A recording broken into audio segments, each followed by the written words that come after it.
Demon Slayer is a series I had a lot of negative things to say about when I first heard about it. You know them well. Carried by animation, it's basic and simple, and so on and so forth. Until I actually sat down to watch the series and found myself enjoying the characters and story being told. It was simple yet effective, and coming to the end of the first season, I went into the manga and found myself enjoying it even more, understanding that the anime only amplified the story that had reached its conclusion a year prior. Now, 2 years later, my investment in the series was reignited by the anime's return, and I dove back into the manga. This led to my realization that this simple story had much deeper themes to it. The meaning of living, the price of revenge, the pain of hatred, and the importance of family. However, the two things that stood out most to me were the importance of humanity and the connection between both the Slayers and demons.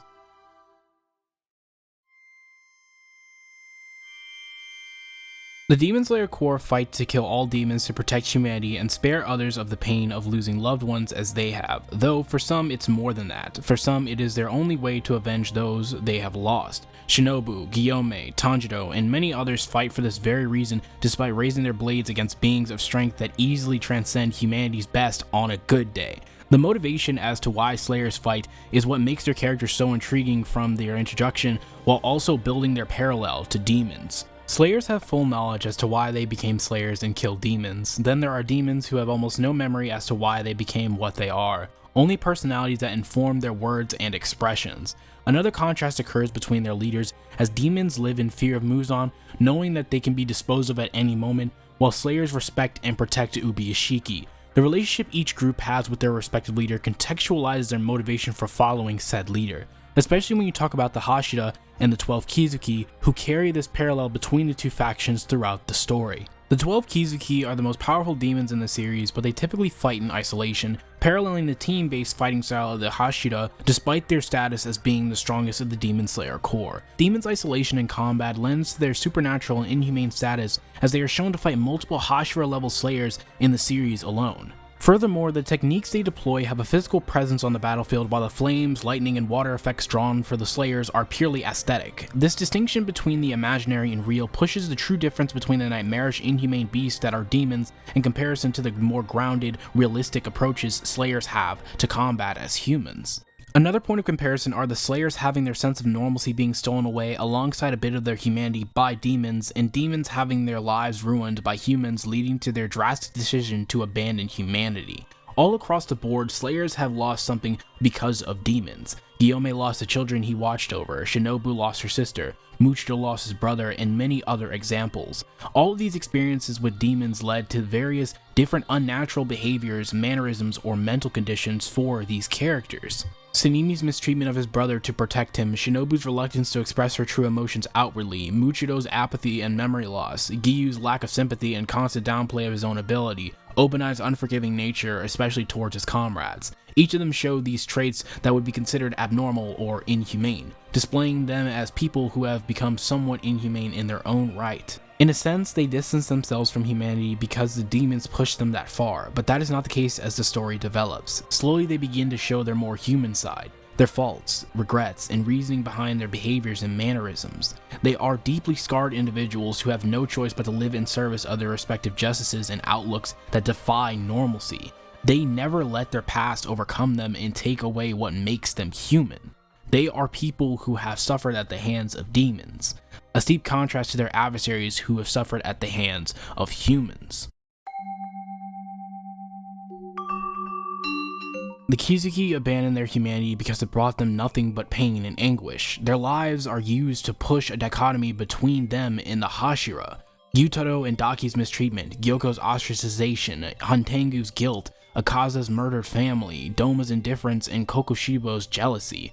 All these are symptoms of their humanity, and it drove them to abandon it so they could surpass these symptoms to find peace or satisfaction for themselves. However, instead they encounter Hashira, who contradict their philosophies or parallel their life experiences. Gyutaro and Daki were viewed as a beauty and beast pairing. Daki's young attractive appearance and Gyutaro's monstrous strength were defeated by Tengen, a man with looks to rival Daki and strength to challenge Gyutaro's. A man who could live without his family he lost, in contrast to the siblings who could not bear to be physically separated even in death. Gyoko, who cared about his craft and excitable nature, had to fight an apathetic Tokita, a person who cared about almost nothing until he regains his memories and his ability to truly envelop himself in the world around him, only for his newfound freedom being used to express his disgust with the horrific art Gyoko creates. Hantengu and his clones were the manifestation of his sorrow, resentment, pleasure, joy, and his anger, all emotions that typically originate from the secondary emotion of love,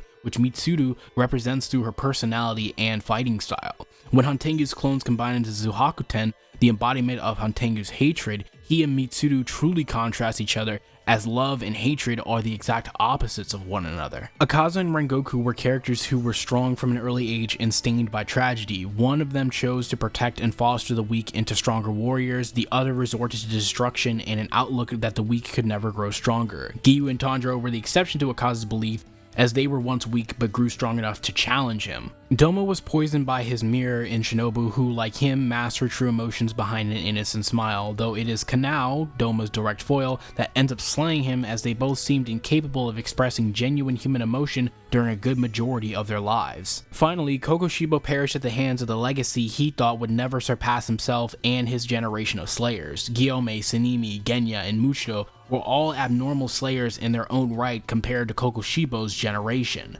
Genya consumed demons to gain their abilities, Gyome honed his body to its absolute limits, Sanemi had the special quality of his blood and insane pain tolerance, and Muchiro had mastery of swordsmanship at such a young age. On top of all of this, almost all of them had awakened to their demon slayer marks, a key trait of Kokoshibo's generation, which made him believe that they were the strongest generation of slayers that would ever exist. I'd be remiss if I did not mention the trope which applies to almost all the 12 Kizuki, that trope being the sad backstory at death. It's a common trope used to make villains seem sympathetic when almost nothing alluded to or built up their tragic backstories.